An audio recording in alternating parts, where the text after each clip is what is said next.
Hello everyone, welcome to Veranda IAS in this series of lectures of current affairs associated with social issues.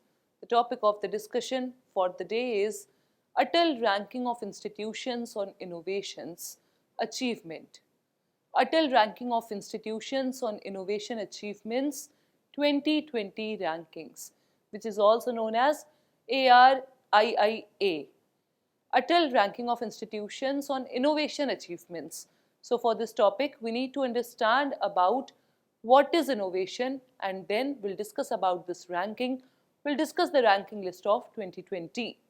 The learning objectives of the day are to explain ARIIA, to examine why this topic is in news, to define what is innovation, to describe the categorization of ranks, to describe how the ranks are qualified or categorized in this ranking system, and then to list the indicators required for ranking.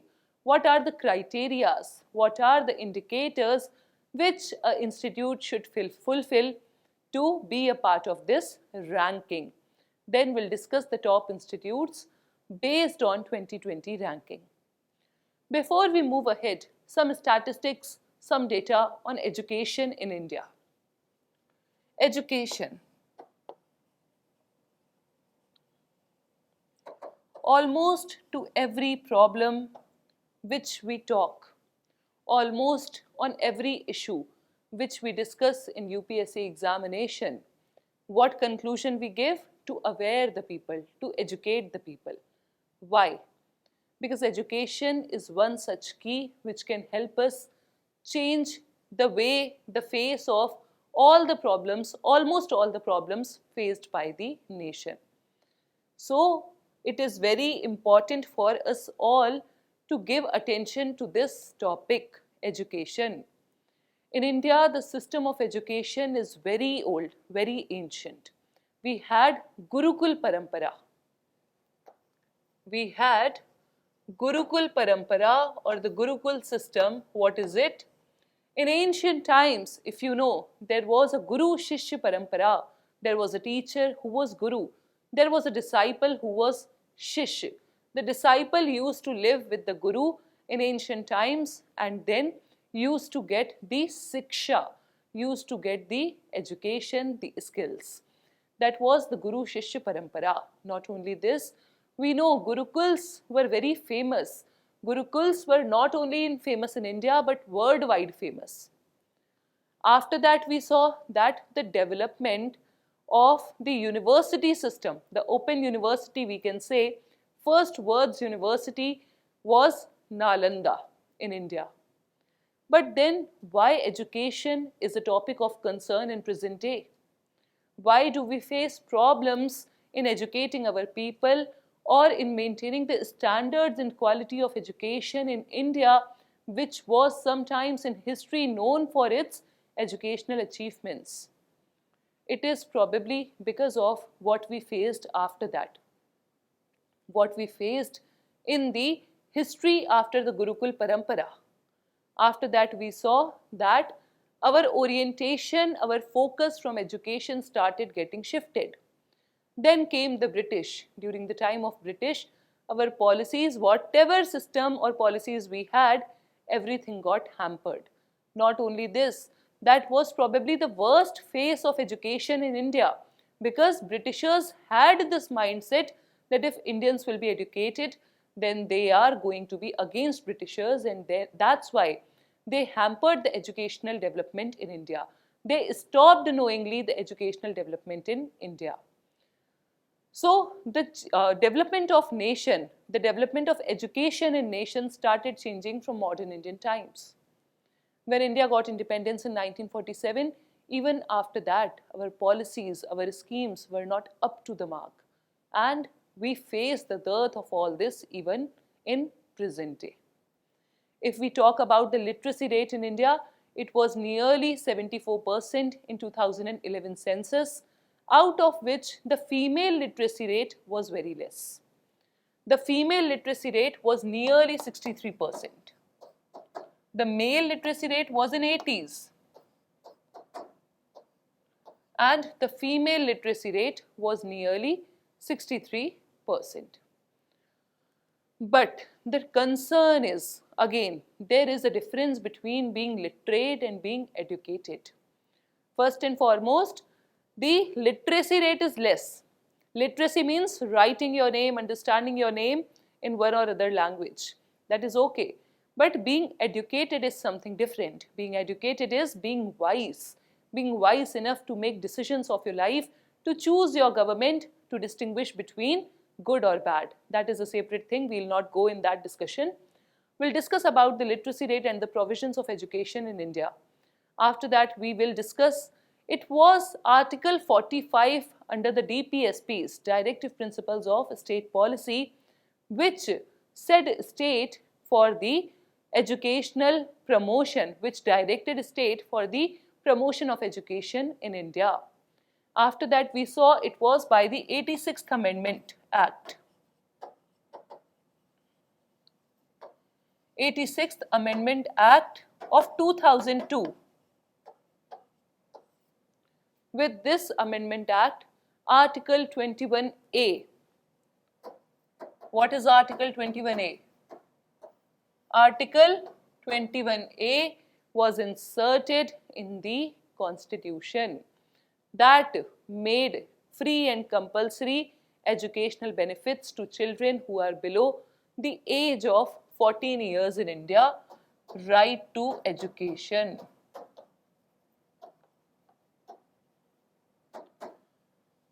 We have several committees in India as well, which are being constituted time and again. The list is very long. Kothari committee is there. Then there is number of committees and number of suggestions by those committees for reforms in the educational sectors. Very recently, we saw that national new educational policy was also introduced in India after gap of years. New education policy was also introduced. But amongst all this, what is our concern?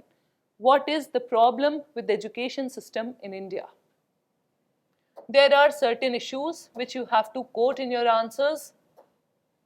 If we talk about the problems with the educational system in India, it will be first and foremost low rate of literacy. For obvious reasons, low rate of literacy. Amongst this low literate people, there is gender gap in education. Again, we will connect this discussion with our current scenario. COVID-19 pandemic took place, then what happened? The students' education is already impacted in this time period. We all have moved to e-learning platforms. For the students who are in school, for the students who are in college, it is very difficult for them to make up to the pace of changes because of this e-learning system. The schools and the colleges were closed for a longer time, and these students, though this e-education, e-learning system have some cons, some pros, but there are some cons as well. These students are facing large number of problems, first and foremost for the people who belong to such a strata of the society who were not able to afford the smartphones, afford the laptops, afford the internet connections. They are facing a number of problems.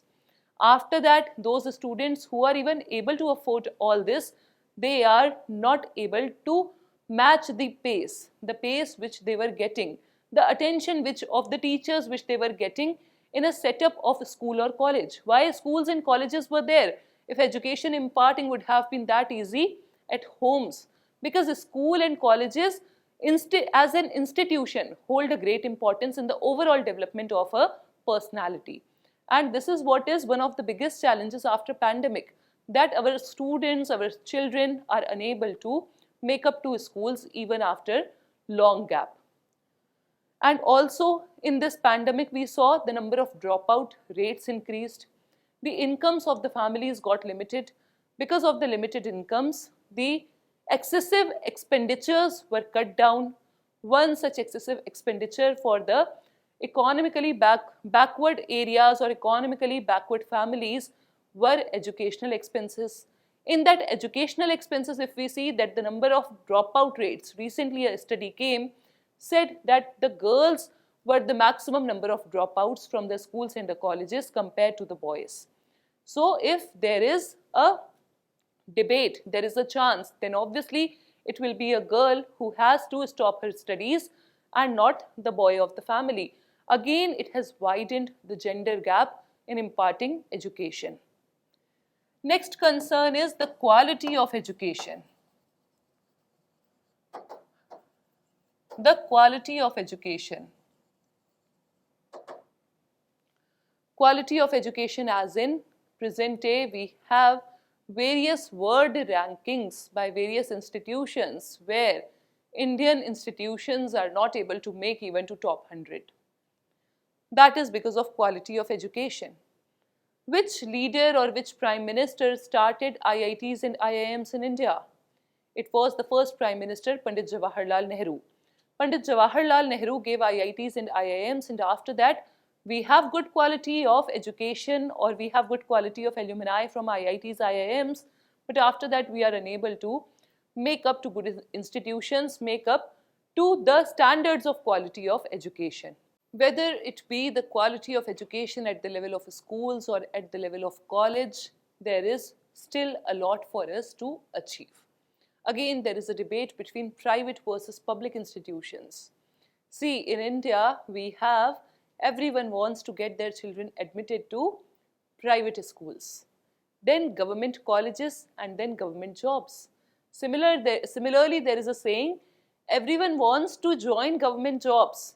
But when every person is going to government offices, they are so saying that no one is working there. So what is it? It is private versus public. We are unable to maintain the quality of education in our public schools, government schools. One such commendable step in this discussion you can mention is the step by the Delhi government. The schools of the Delhi government are maintained in a very good way, and you might have read about the school model development of Delhi government. That is commendable, you can mention. Apart from that, for the quality of education in colleges, one problem which we face in colleges today is politicization. Politicization of campuses.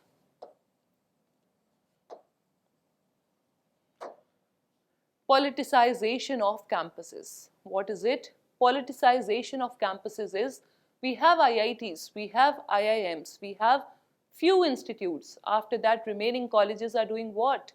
There is unnecessary student politics. In some places, student politics is required. You do not have to criticize that. But the politicization of campuses, entrance of various political parties in the careers of the students, is destroying their capability to get knowledge, get education in their campuses. So these all are the concerns, and we have also discussed the remedies, the suggestions, how we have to tackle. We'll move ahead, we'll discuss about the rankings. What are these rankings, imparted by whom, and what is the number of institutes which participated? What are the institutes who were the victorious in the rankings of 2020? That we will discuss in this session. See, ARIIA ranking aims at certain things. What is the aim? Aim is to rank all major higher educational institutions. Important factual information is higher educational institutions. It ranks higher educational institutions and universities in India based on variables connected to innovation and entrepreneurship development. The criteria is innovation and entrepreneurship development among students and faculty members, as well as other factors too. ARIIA's goal is innovation. What is innovation? We'll understand. The emphasis here is on the quality of innovations, not only innovations but on the quality of innovations, as well as the influence that they have on the national and worldwide levels of competition. There is competition all around the world. There are certain problems which the world is facing. So the innovation is going to help the world in which form? Going to influence the nation as well as world in what form? That is what is important. One question is, which SDG? You know about Sustainable Development Goals.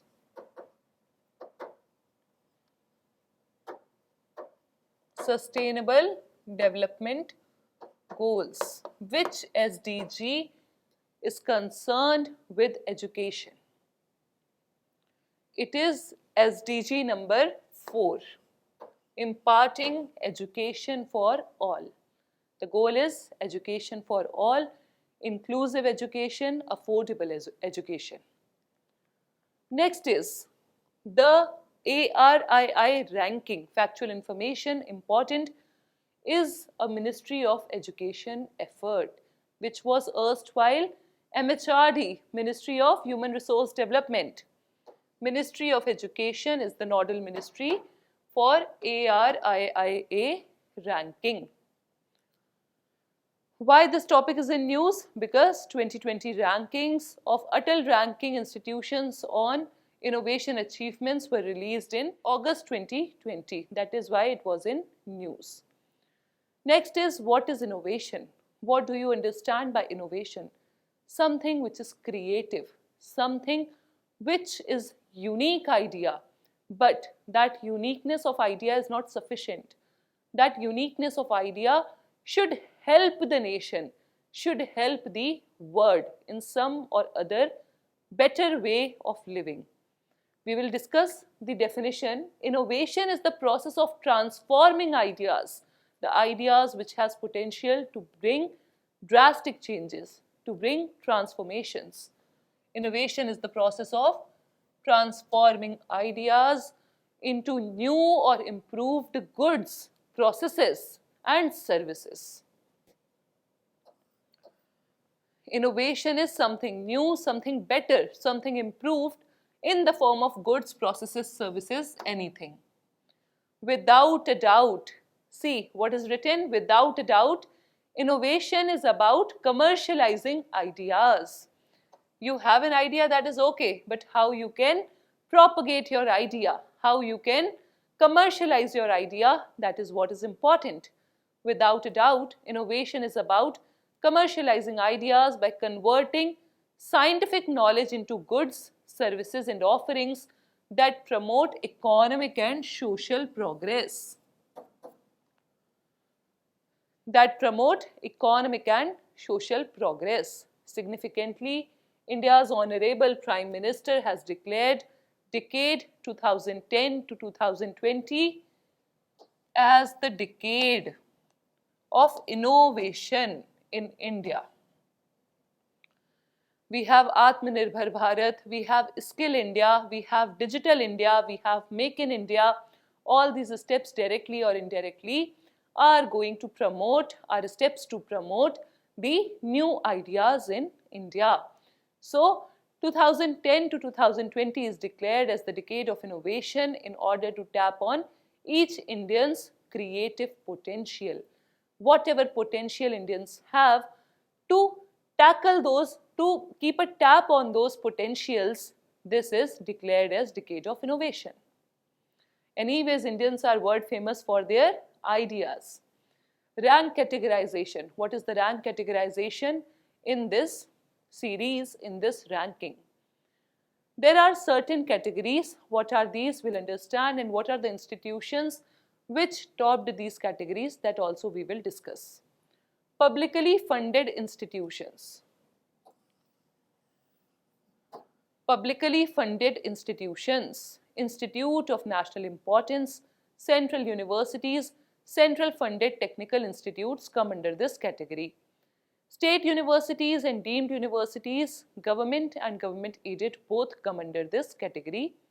Then government and government aided colleges and institutes also come under this category. Next comes privately funded institutions or self-financed institutions. This includes private or self-financed universities, private or self-financed institutes and colleges. Then next category is higher educational institutions for women. This is important because this was added in 2020 for ARIIA ranking to encourage women and assure gender parity in education. So higher educational institutions for women is a new addition to the categories, important for you to remember. Now, what are the indicators required for ranking? Just have a look, no need to mug up. The following are the indicators based on which the ranking is usually made: budget and funding support, infrastructure and facilities in the campuses, awareness, promotions and support for idea generation and innovation, promotion and support for entrepreneurship development. For entrepreneurship development, innovative learning methods and courses, then intellectual property generation, technology transfer and commercialization. Innovation in governance of the institution as well. Certain criteria, these are certain indicators, these are. Just have a look on the names of the top colleges as per the 2020 rankings. There were nearly 674 institutes which participated in 2020 rankings. In the category of Institute of National Importance, Central University and Central Funded Technical Institutes, it was IIT Madras which topped the ranking. Next, in the category of private colleges, it was Telangana's SR Engineering College which topped the ranking in the category of private colleges. In the category of private or self-financed universities, private and self-financed universities, it was Odisha's. It was Odisha's Kalinga Institute of Industrial Technology which topped the list. Kalinga Institute of Industrial Technology which topped the list. Next, in the category of government and government aided college or institutions, College of Engineering Pune topped the ranking. Then in the category of higher educational institutions for women, again this is important, you can remember this name, higher educational institutions for women, it was Coimbator's Avinashalangam Institute for Home Sciences and Higher Education which topped the ranking in this category, which was newly added in 2020 rankings. Apart from that, one more category, government and government aided universities, it was Maharashtra's Institute of Chemical Technology which topped the ranking. UPSC has no trend of directly asking you the names of the colleges as per the rank, but for your value addition in your mains answer writing, you can remember these names. So this was all for today about ARIIA rankings, about why this topic was in news.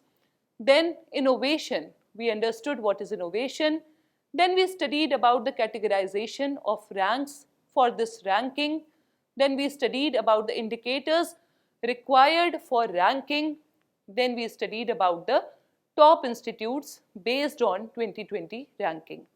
I hope you all enjoyed this session. We will continue our discussion from here. Till then, stay tuned, keep studying. Thank you so much.